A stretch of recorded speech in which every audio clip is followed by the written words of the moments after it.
Donc, on va vous présenter une idée, en fin de compte, très simple que nous avons eu au niveau du think tank, le Lab Santé. Le schéma que je vous propose pour suivre, ça sera donc en alternance avec Vincent et moi. On va un petit peu vous réexpliquer l'origine et à quoi correspond le think tank, le Lab Santé. Vous verrez qu'il y a quelque chose qui est très multidisciplinaire.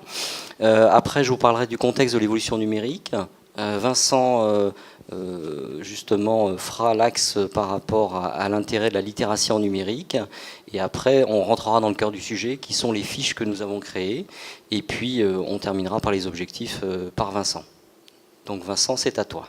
Merci. Et puis vous aurez des fiches aussi en vrai, parce que vous allez voir que dans le dispositif de diffusion, il faut aussi faire du papier si on veut éduquer l'usager. Alors, donc le Labi Santé, c'est une association qui existe depuis 2002, qui s'appelait Internet, Isidore Internet et Santé, qu'on a renommé pour être un petit peu plus à la mode, le Labi Santé maintenant il y a 2-3 ans, parce que aussi on avait changé les objectifs au début des années 2010, avec la volonté de développer un think tank multidisciplinaire, puisqu'on voit bien aujourd'hui que chacun ne peut pas faire quelque chose tout seul dans le monde de la santé, et qu'il est nécessaire d'avoir plusieurs expertises à l'intérieur d'un think tank. Notre objectif, il est là, c'est tout simplement rassembler et encourager tous les acteurs de la santé, et j'allais dire sans dogmatisme, parce qu'on s'aperçoit parfois qu'il y a des gens, sous prétexte qu'il ne faut pas mélanger le public et le privé, qui sont contre l'usage de certains partenaires dans des groupes de réflexion. Non, pas du tout. Nous, on est vraiment extrêmement ouverts.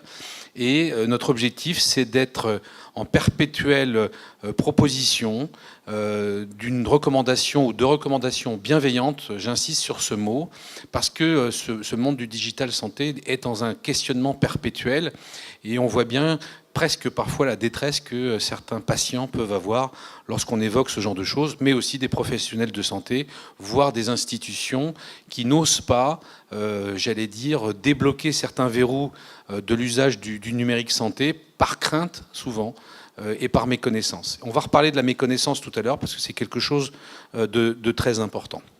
Alors j'ai parlé de ces expertises multidisciplinaires. Vous voyez ici, en fait, les différents collèges. Nous avons regroupé aujourd'hui à peu près 80 personnes, ou sociétés, ou associations, ou individus, qui donc viennent travailler, réfléchir. Alors pas tous en même temps, parce que évidemment c'est un travail qui est toujours en plus, bénévole. On se retrouve toutes les 6 semaines à peu près.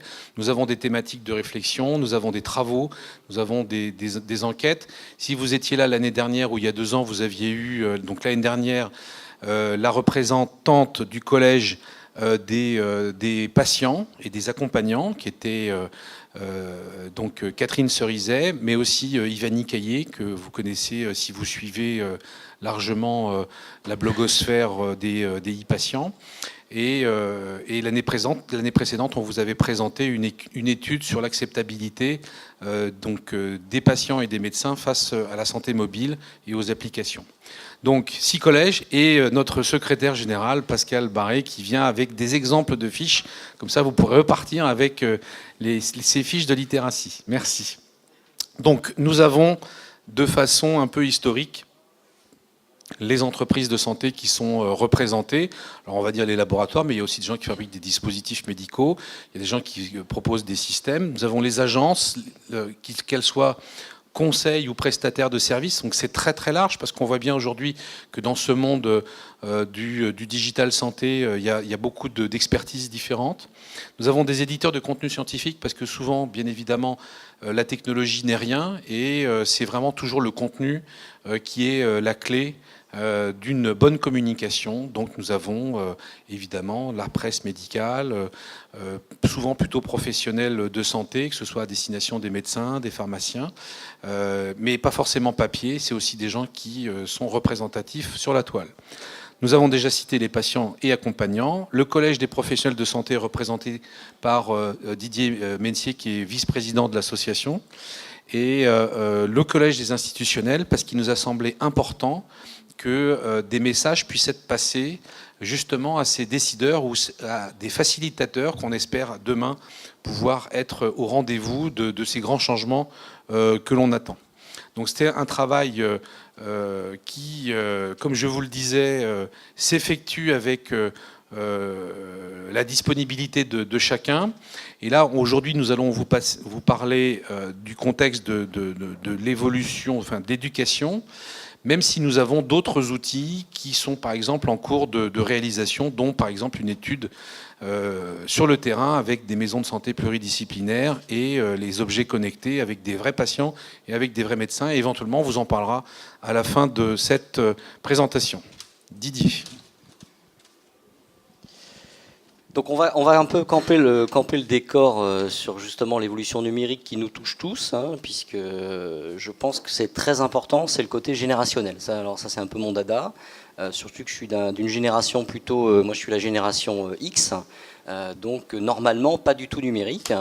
La plupart d'entre nous dans l'évolution, quand vous regardez un petit peu ceux qui sont présents au sein des différentes réunions de santé, il y a beaucoup de génération X tout de même, donc c'est ça qui est très marrant. On a un petit décalage déjà entre ce qu'on voudrait faire et notre génération. La génération Y qui est tout de même maintenant assez présente, et puis la génération Z qui va arriver et qui, elle, je pense, va vraiment débloquer un petit peu toutes les adhérences qu'on a actuellement au niveau sociétal entre le fait que justement la génération Z qui, elle, aura totalement les outils numériques pourra l'adapter dans sa vie courante. Et ça, je pense, c'est très important. D'où justement la réflexion, c'est qu'actuellement, on est un peu dans un moment charnière de notre évolution de la santé et il faut éduquer, et d'où l'intérêt de la littératie numérique. Et dans la littératie numérique, il y a vraiment 3 termes. C'est utiliser, comprendre et créer. Et ça, c'est très, très important, puisque les 3 points, utiliser des outils et des applications numériques, on est bien d'accord que là déjà, on rentre directement dans le côté générationnel, puisque la génération X, normalement, n'a jamais eu l'habitude d'utiliser des outils numériques. La génération Y a débuté, la génération Z, elle est déjà sur les tablettes depuis qu'ils sont bébés. Donc là, on voyait déjà que le côté d'utilisation des outils numériques générationnellement est beaucoup plus difficile. Le côté, justement, la capacité de comprendre de façon critique des contenus. Là, on a bien vu déjà l'évolution avec initialement avec l'Internet, puisqu'il y a eu vraiment le contexte de la compréhension. Et puis, bien sûr, après, quand on passe au niveau supérieur, c'est la création. Où là, on arrive à créer, mais on a besoin obligatoirement de la génération, à mon avis, Y et Z. Et donc, tout ça, c'est le fait qu'il faut...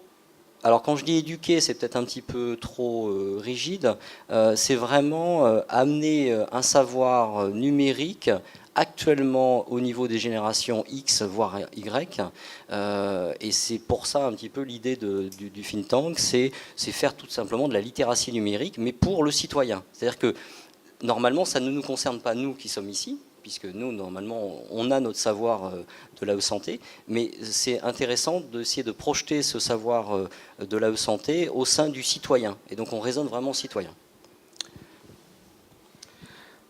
Alors, informer le citoyen, le mot est très important. Comme tu le disais, Didier, souvent, on n'aime pas parler d'éducation parce que c'est très old-fashion. Mais je voudrais juste vous refaire un petit flashback sur les années 2000. Les années 2000, qui dans la salle avait une connexion Internet personnelle? 2000, pas mal, c'est bien.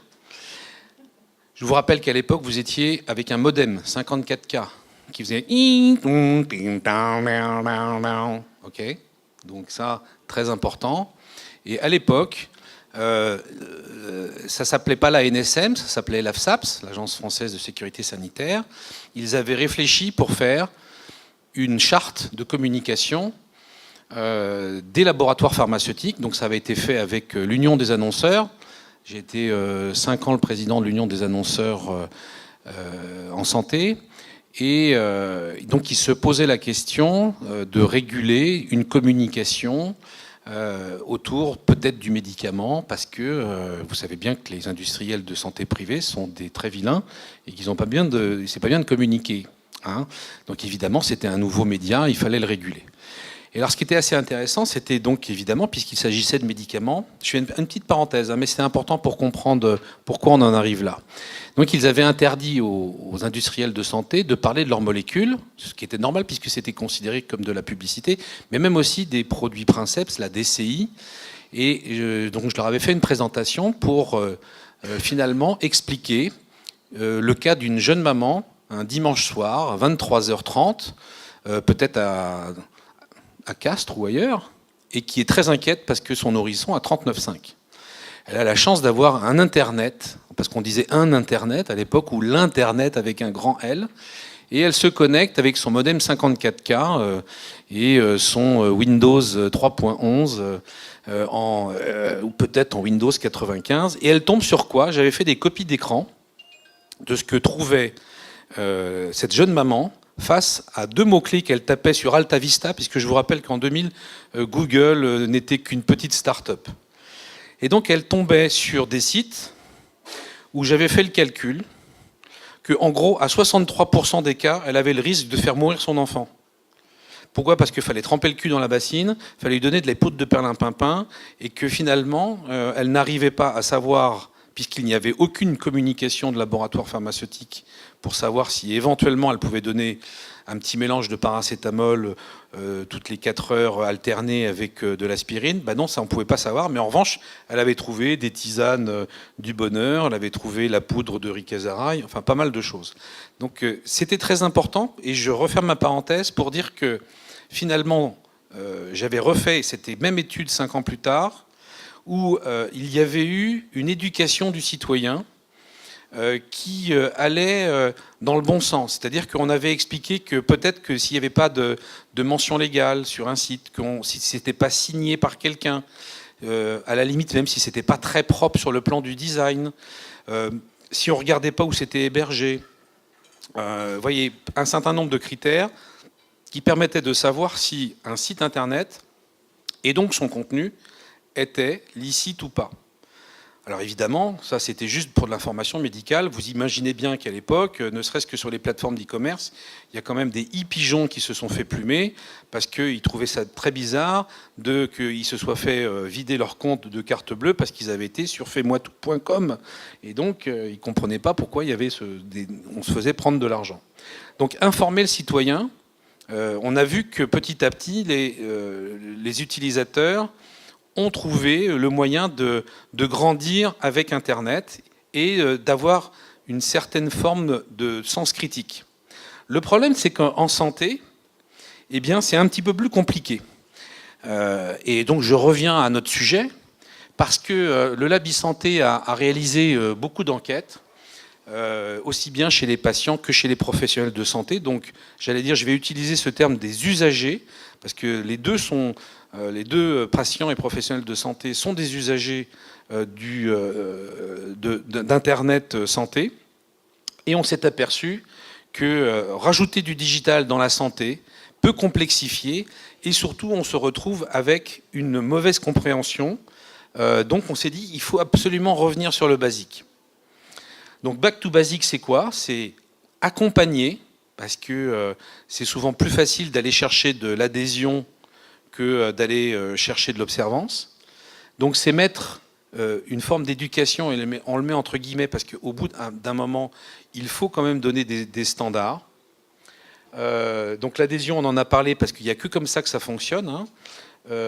Éviter les blocages, mais surtout les confusions, parce que on arrive à des moments qui peuvent être dangereux dans la médecine. Et puis, éviter toutes ces incompréhensions. Et là, je reviens à d'autres personnes que les usagers. Tout à l'heure, on a parlé des institutionnels. On voit bien que si vous avez écouté les différents ateliers, il y en avait un hier, fin de matinée, qui disait, vous comprenez, quand on veut interroger la SNIRAM pour avoir des données de santé, avec toutes les mesures qu'il faut faire, plus 9 mois d'attente de la CNIL. C'est qu'au bout de 2 ans qu'on arrive à éventuellement aller chercher de la data, donc c'est pas possible. Donc cette incompréhension part du back to basic, un peu comme dans les années 2000 quand on a éduqué les gens pour aller correctement acheter sur Internet ou aller chercher de l'information, eh bien c'est important. Donc notre objectif, il a l'air d'être complètement décalé presque aujourd'hui à CAST, parce qu'on se dit mais attends, si c'est pour faire ça, le think tank, c'est pas la peine, hein, parce que ça s'appelle oui va à la clinique, mais de temps en temps c'est important. Donc notre objectif, il est utile pour nos usagers, qu'ils soient professionnels de santé ou qu'ils soient patients. Donc notre objectif, c'est, on ne peut pas sur une fiche, comme vous allez les voir, et en quelques lignes, puisque notre objectif il est de le lire en 1 minute, on peut pas mais on peut donner de l'éclairage, de donner envie aux gens d'aller améliorer leurs connaissances par la recherche d'autres informations. C'est de faire les bons choix.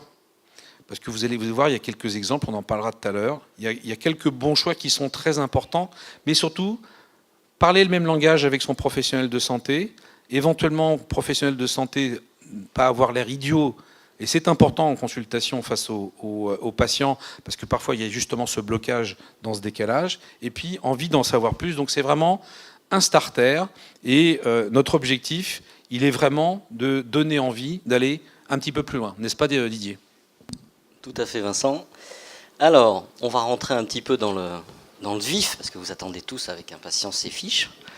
Alors, le principe, c'est vraiment retour au basique. Hein. Donc c'est pour ça qu'on a tout de suite raisonné, bien sûr support numérique, mais surtout support papier, parce que la diffusion tout de même est importante aussi sur le plan papier. Et l'idée des fiches, c'était vraiment, d'une part, il faut attirer la personne. Moi, j'ai en salle d'attente à l'hôpital plusieurs flyers à droite et à gauche. Je peux vous dire, il y en a toujours qui restent toujours dedans parce qu'ils sont retraités, on n'a pas envie de les prendre, puis il y en a d'autres, tout le monde va les utiliser, même si c'est pas obligatoirement pour sa pathologie ou pas. Donc il y a vraiment le côté visuel et du titre qui est important. Donc on a voulu vraiment définir pour chaque fiche. Donc là vous avez vraiment les toutes premières fiches qu'on avait créées, un titre clair, un numéro donc vraiment avec un texte court, hein, donc il faut que les gens soient vraiment lisent très rapidement, parce qu'on sait très bien que si c'est 2 pages c'est même pas la peine, hein, donc il faut vraiment que ce soit très très simple, en une fiche, quelques lignes, les gens comprennent.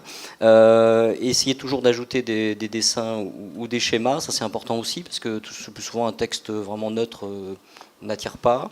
Des liens, on essaie de trouver toujours un lien pour en savoir plus, sachant que bien sûr sur la fiche, c'est pas, ça va pas envoyer directement, mais ça sera plus pour le numérique, mais c'est important après pour les gens puissent justement avoir le lien. Donc on a pensé après à mettre un code QR directement à côté du lien, ce qui permet à la personne, si elle a son smartphone, d'utiliser. Je pense justement code QR, il faut qu'on fasse une fiche. Donc dès qu'on parle, on dit tiens on va faire une fiche. Et des couleurs fauvistes, alors ça c'est mon dada aussi, ça j'aime bien les belles couleurs vives, voilà, parce que du gris plat, enfin ouais. Donc ça il faut que ce soit joli. Donc alors l'idée, alors ça c'est venu en travaillant ensemble, donc on a défini trois niveaux, hein, avec une couleur spécifique, les basiques, les vertes, les expertes en orange et les pourquoi comment. Donc vous voyez déjà trois types de fiches avec des couleurs qui rejoignent un petit peu, on va dire, la complexité des fiches, puisque les basiques sont normalement sur des thèmes beaucoup plus simples, mais ce qui est toujours très difficile, c'est à notre niveau qui sommes dans la e-santé, c'est de se dire qu'est-ce qui est vraiment basique pour la personne ou le citoyen par rapport à qu'est-ce qui est expert. Donc ça c'est toujours très important, d'où l'intérêt d'avoir une transversalité et justement toutes les fiches qui étaient créées selon l'apport de tout le monde étaient relues par le collège entre guillemets des e-patients, justement pour avoir une assimilation et voir si on ne disait pas de choses trop complexes. Voilà. Et puis parallèlement, les patients aussi proposaient des idées, moi en tant que praticien et ainsi de suite. Donc tout le monde c'était vraiment un travail collaboratif, ça qui est intéressant. Donc là, si on prend les basiques en verte, hein, donc vous voyez là c'est un exemple sur le quanticiel Fels. Donc les termes vraiment les plus utilisés, une définition simple, un schéma. Donc là c'est un peu le même principe dans toutes les fiches, hein, que vous pourrez voir voir après. Et puis, surtout, très très important, il faut que ce soit totalement compréhensif. Ça, c'est toujours le plus difficile. Parce qu'au début, on faisait du collaboratif, quelqu'un mettait une définition, un autre rajoutait quelque chose, donc c'est toujours très intéressant. C'est que quelquefois, on a même une tendance à plusieurs à complexifier, alors qu'au contraire, non, il faut simplifier. Donc ça a été assez intéressant entre nous. En orange, donc les expertes. Donc là, c'est des termes un petit peu plus complexes. Donc là, vous voyez l'Internet des objets. Donc c'est déjà un petit peu un niveau au-dessus par rapport au basique. Ça, c'est très important. Et puis, comme c'est plus complexe, l'intérêt pour les fiches expertes, ce qui est différent après, vous verrez pour les pourquoi, comment, c'est plutôt faire une définition graduée. C'est-à-dire qu'on explique un premier terme qui va expliquer le second un petit peu en tiroir. Donc ce qui est beaucoup plus simple. Il faut toujours pareil. La cible, de toute façon, il faut que n'importe qui dans la rue lise cette fiche et comprenne. Ça, c'est vraiment... entre nous, c'est quand même assez compliqué. Et puis les pourquoi comment. Alors les pourquoi comment, là on ouvre un peu plus. Alors, les pourquoi comment, c'est vraiment des synthèses de réflexion du lab ou dans la santé, où là on arrive vraiment, on n'explique pas, mais par contre on amène des pistes, des sensibilisations. Là vous voyez, là c'était les SMS pour renforcer l'observance dans les maladies chroniques. C'est des notions qui peuvent intéresser le citoyen et l'usager sur des usages. Et donc là c'est beaucoup plus, vous voyez, sur une thème, c'est beaucoup plus long, il n'y a pas obligatoirement de schéma, et c'est vraiment pourquoi comment. Et là, je dirais qu'on aura même plus de possibilités à remplir ces fiches, parce qu'on a beaucoup de thèmes à utiliser, sachant que normalement, le plus important, c'est les basiques. Et donc là, vous voyez les exemples des fiches basiques que nous avons fait, la e-santé, bien sûr, hein, ça c'est normal. Donc l'objectif, c'est vraiment, vous voyez, c'est très simple, hein, le titre en haut, les numéros des fiches, parce que l'intérêt après, c'est quand la production va augmenter, on pourra faire des liens entre les fiches. Donc ça permettra de dire, tiens, j'ai lu la fiche 10, il faut que je relise la fiche 9 parce qu'on en a parlé. Enfin, il faut que les gens, même un petit peu le côté ludique de ces fiches, d'essayer d'avoir, je dirais, la collection complète. En orange, les expertes, là, qui sont, enfin, vous verrez, vous voyez, donc c'est assez simple, hein, c'est très très simple. Donc ça se lit très bien, ça se lit en 1 à 2 minutes. Normalement, il n'y a pas de problème. Et là, vous avez, donc là, vous voyez, les données de santé, les réseaux sociaux, les maladies chroniques. Là, on rentre vraiment dans le thème des bons usages, justement, de ces fiches. Voilà. Alors, nos objectifs, ce qui est important aussi de dire, c'est que dans la relecture, on a à chaque fois donné ces fiches, non seulement à relire à un binôme, mais aussi on l'a donné à des patients. Parce que notre objectif, il est quand même d'être sûr que notre jargon soit compréhensible, puisqu'on est là pour faire du back to basic. Donc on a mis quand même pas mal de temps, parce qu'on en parle depuis le début de l'année. On s'était dit, super, on va en faire. On a écrit finalement 50 thématiques de fiches. Et puis on s'est dit, on va faire ça en un mois, c'est super simple, et puis tous les mois, on va en faire 50. Quoi.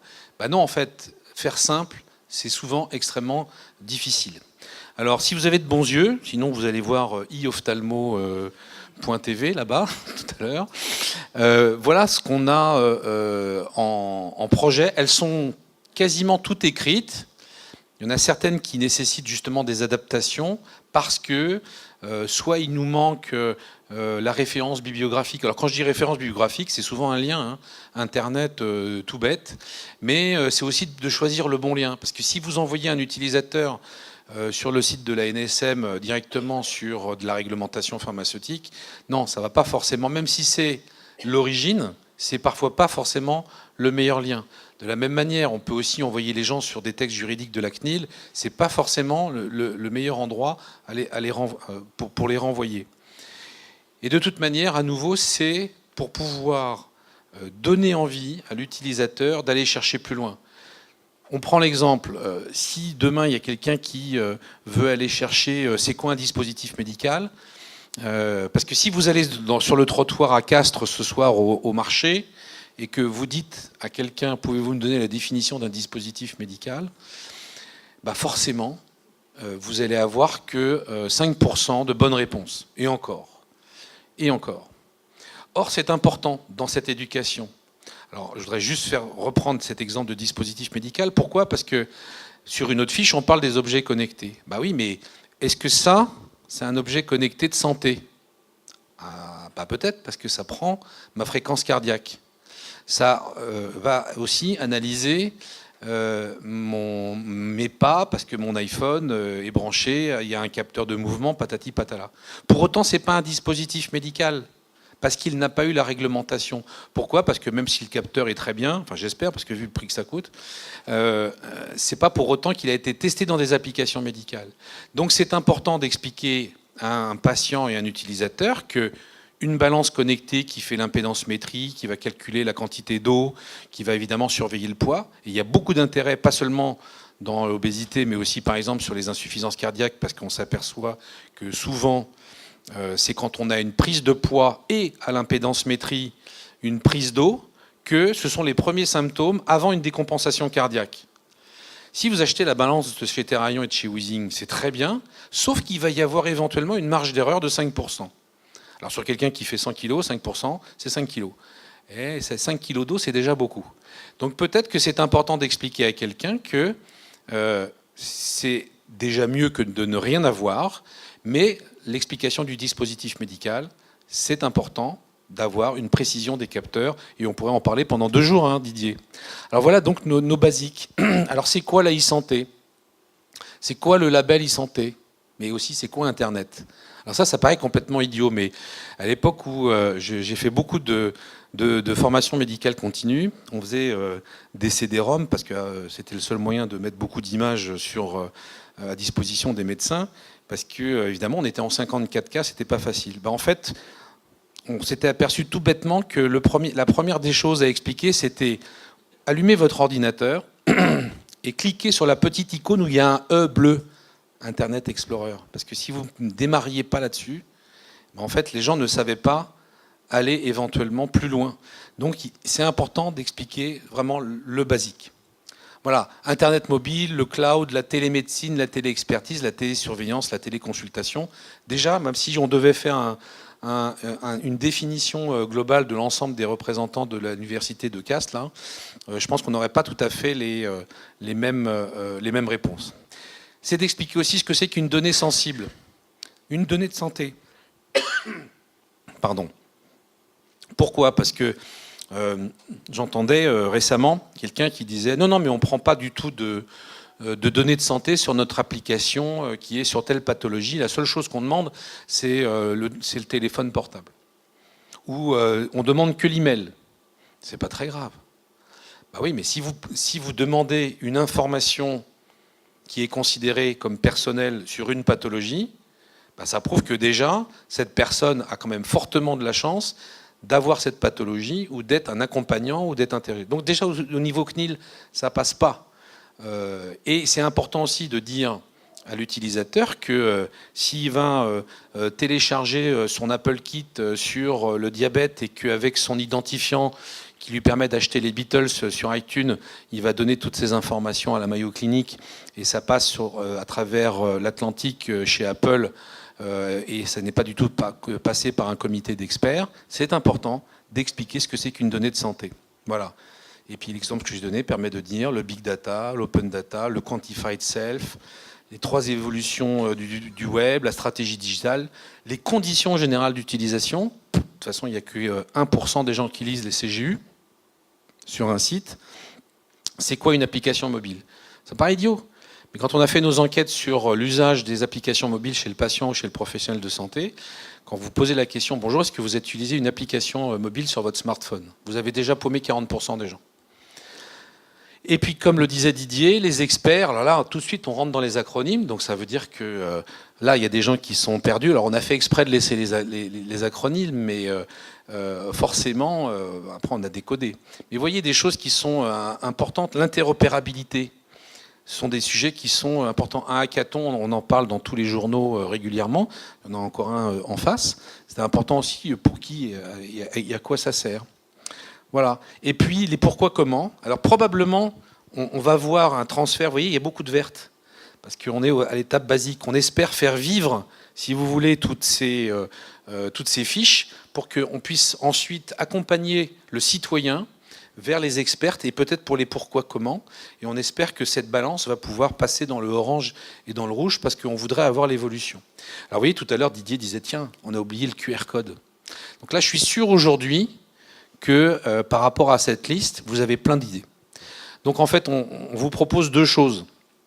C'est si vous avez d'autres idées, d'abord vous pouvez être contributeur pour le lab. De toute façon, c'est gratuit. Donc éventuellement, si vous voulez nous rejoindre, c'est payant pour les sociétés, c'est gratuit pour les patients, c'est gratuit pour les professionnels de santé, c'est gratuit pour les institutionnels.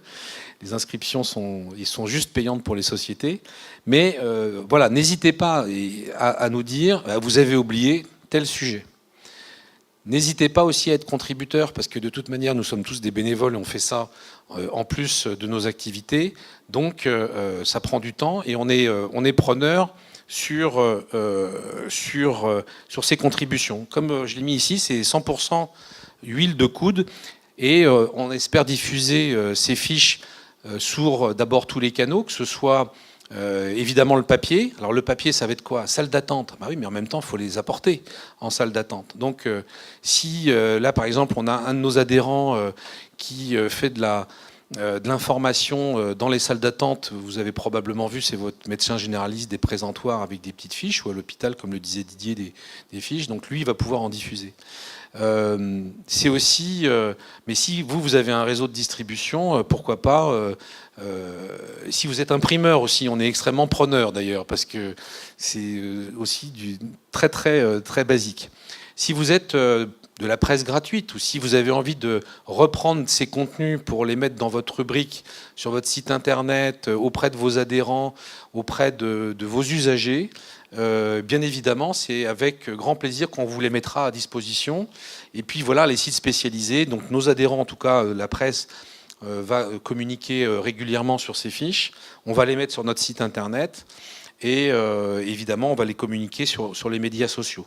Donc vraiment, le message, c'est de se dire si demain, d'abord, vous avez aussi la capacité de nous aider à diffuser et à d'enrichir cette collection, eh bien, vraiment, soyez les bienvenus, parce que ce sont souvent des petits rouages qui vont faire alimenter, ou des petites rivières qui font alimenter les cours d'eau. Et on est persuadé que ce type d'initiative va faire accélérer aussi les grands projets dont on parle ici depuis pas mal de temps. Donc n'hésitez pas à venir nous voir, n'hésitez pas à nous solliciter, que ce soit Pascal ici, Didier, moi, pour communiquer, pour revenir vers nous sur d'autres idées. Et on est vraiment à votre disposition maintenant si vous avez des questions ou si vous avez des remarques. Et puis surtout aussi pour nous dire si c'est complètement décalé par rapport à l'université de la e-santé à Castres. Voilà, merci.